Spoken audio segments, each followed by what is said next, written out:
We're addressing all the really big issues and topics here at Flame 2018. With me now from Novatek is Mark Gyetvay. Mark, thank you very much for your time here at Flame.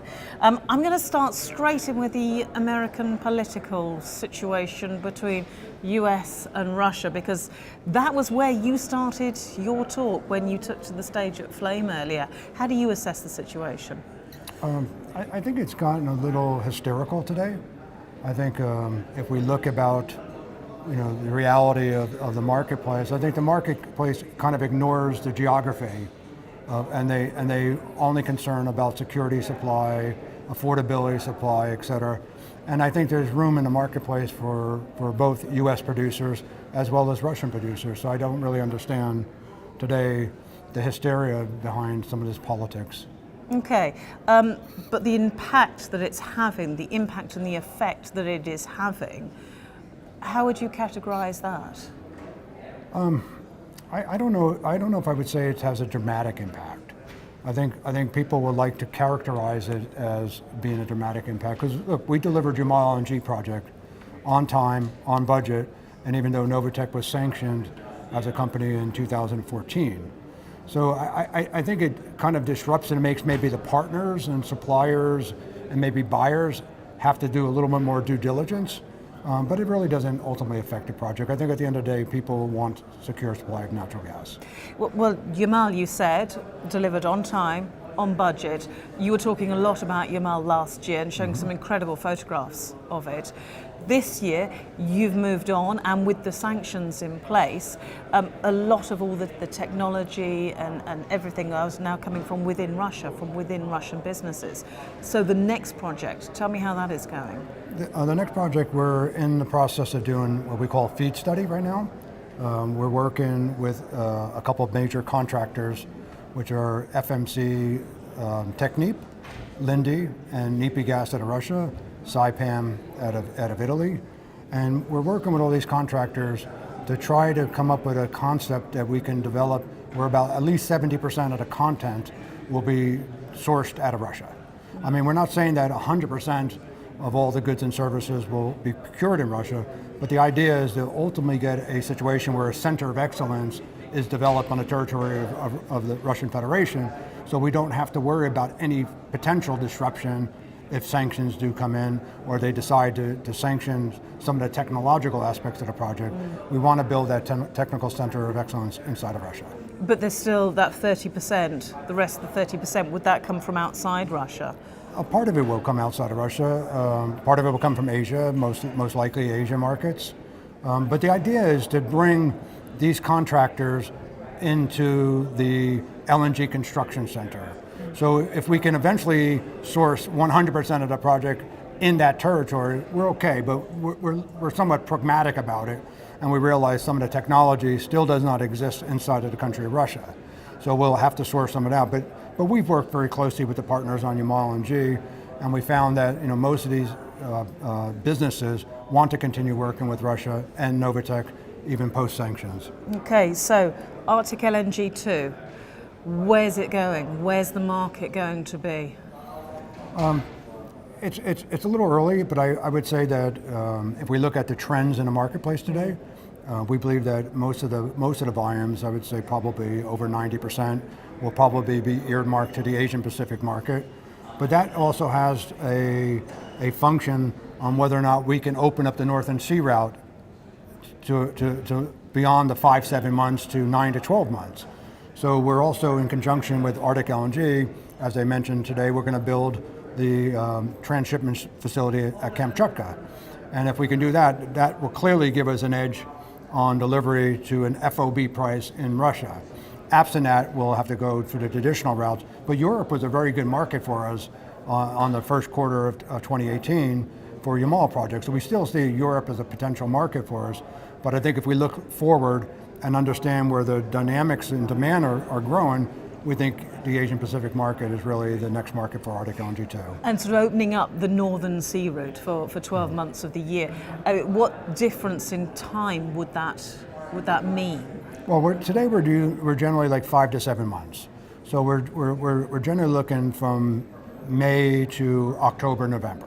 But the difference actually that it would take to take that route as so opposed to... during that particular period of time, what that means is that in order to go the Northern Sea route, to say the Chinese market as an example, it takes us about 18 days.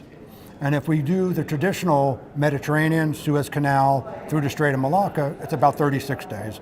So it's roughly about 50%, both 50% in time and 50% in nautical distance. Okay, but what about the extra cost? I mean, is there extra cost of doing that? There is an extra cost, and it's about an 80. We're looking at about an 80 cents per MMBC difference today between the Northern Sea route and the traditional Mediterranean route. So I think to get us there, roughly about $1.50, $1.80 through the Northern Sea route versus $2.50 roughly in the traditional Suez Canal through the Strait of Malacca. And the idea is that there is this stop in Kamchatka. Is that right? That's correct. And then it's literally moving from one shipment method to another and taking it for the rest of the journey. That is correct. And the reason we want to do that is largely because we built these what are called Arc 7 ice class tankers. And the idea is that they have the capabilities of crushing through 2 meter deep ice. And we don't need that type of vessel to take it to the end of market if you're out of the ice condition. So the idea was picking a facility in the Russian Far East where we border between ice water and non-ice water. So this allows us then to offload to conventional tankers. And so at the end of the day, that lowers the cost of transport to the end consumer. It also means that we can shuttle back and forth between Yamal or Arctic LNG 2, because I think Arctic LNG 2 would be mostly for the Kamchatka facility right now, is you don't need as many of these Arc Class 7 tankers. Nevertheless, that is a lot of investment in all that infrastructure that you are assuming will go to the Asian market. So I'm guessing that's all now going to start to be tied up in contracts? Well, I mean, in terms of the vessels today, they're not on Novatek's balance sheet. So we've actually novated the contracts to shipbuilders. And the ship-owned companies basically just lease back to Novatek under long-term contracts. So they're essentially funded by Novatek. The transshipment facility at Kamchatka is probably estimated between $1 billion and $1.5 billion. But that investment obviously will get partners to work on that. The most important, I think, element of it is that the partners that we're talking with today that serve that geographical region are really interested in this, because this then ultimately meets their requirement for changing or the evolution in the contract terms. Shorter duration, flexibility clauses, spot prices, so non-oil linked prices. They're interested in seeing more of maybe a hybrid price. And so this allows us to set a Russian FOB price where I can take the market to Japan in 3 days. I can take it to Korea in 3 days. And so that's very attractive when you're looking at security supply, somebody who needs spot trading, short term, short duration types of contracts. So they find it very attractive. So I don't think we'll have any problem finding partners to invest in that particular venture. We started with politics, let's end with politics. Okay.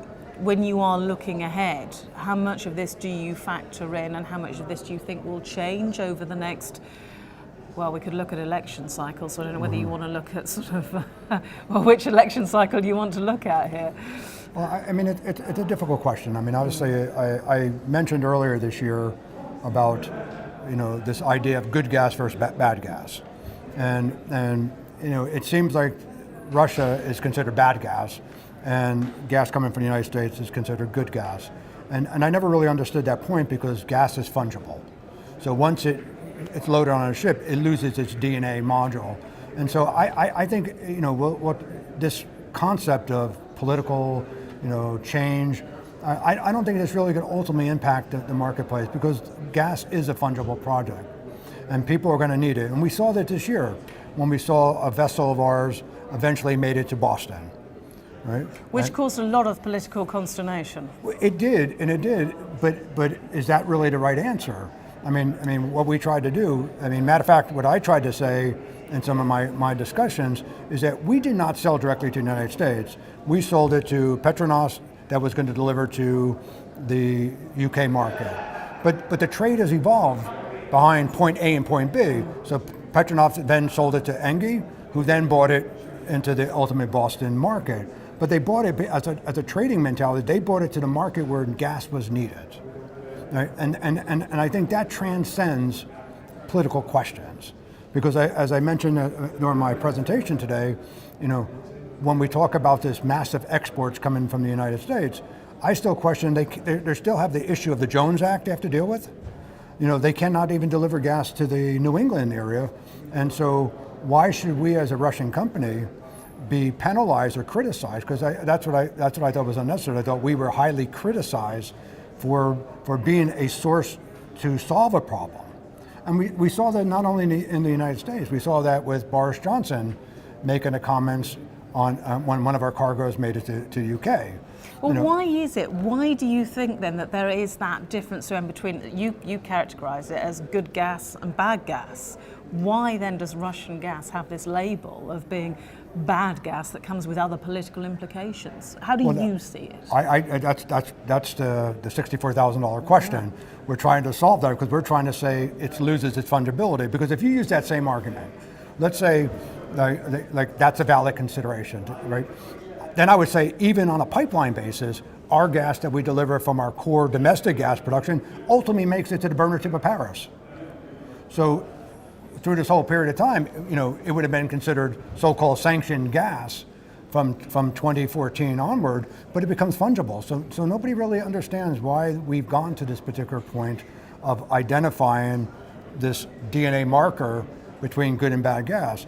Now, I mean, politically, I think we have to get beyond this current situation, and I think President Trump was actually trying to bring back diplomacy with Russia.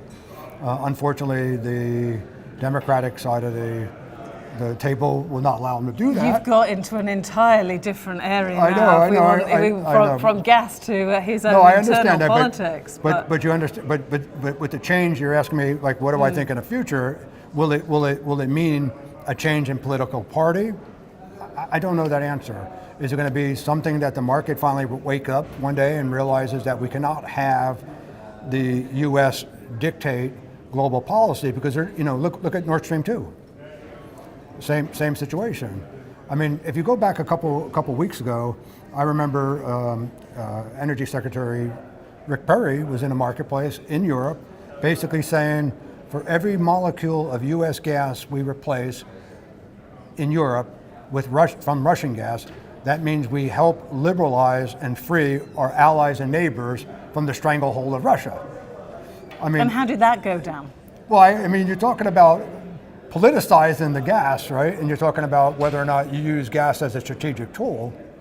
I mean, that's clearly, to me, in my perspective, that's using gas as a strategy. There will be so many people who will look back and sort of maybe years gone by and talk about the situation with Ukraine and Crimea, and they say, well, that is the crux of it. That's why it's labeled as this so-called bad gas. But look, if we look at the Ukrainian situation as an example, right? And you look at 50 years of delivery, even during the heights of the Cold War.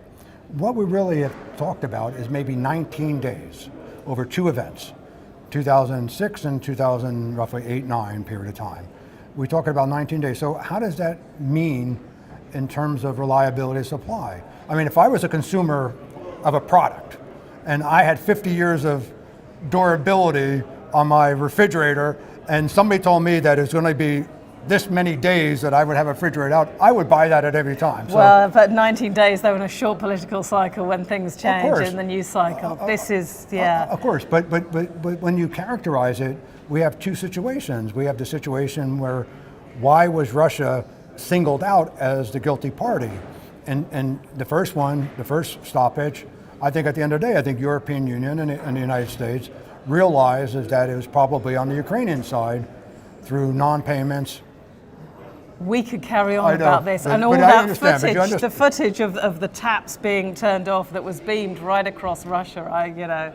That was yeah. I know, but at the end of the day, it's what we see today is natural gas is very politicized. Very much so. Okay, and it's now not only can we use the same argument that President Putin uses natural gas as a political tool, we also now can honestly say to ourselves that that has now become a political weapon of the United States. And so... It's been very interesting talking to you, Same Mark. here. Thank you very much. And it's only just at the beginning of Flame, and there'll be more like this, I'm sure. Thank you very much. Mark Gyetvay, thank you. Thank you.